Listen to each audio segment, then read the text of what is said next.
The MAiD assessment module is a fundamental part of the whole process of caring for people who are requesting MAiD and to help support the people who support them, their families and friends. The legislation tells us that we have to look at each case individually and make sure that a person meets specific criteria set out in the law. This module allows us to figure out the best way to find out that a patient is requesting a medical assessment for medical assistance in dying, the best way to approach and organize a meeting for a patient and their family,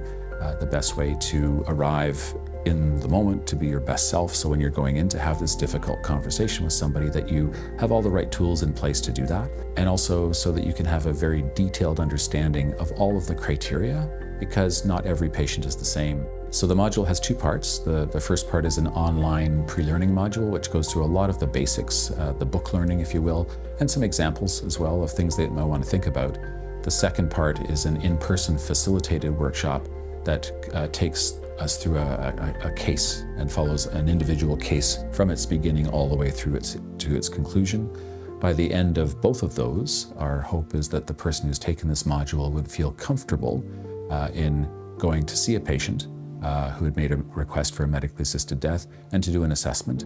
or would feel comfortable in traveling with a more experienced MAiD assessor and becoming part of an assessment in a buddy system so that they'd learn a little bit by practicing and then go out off on their own.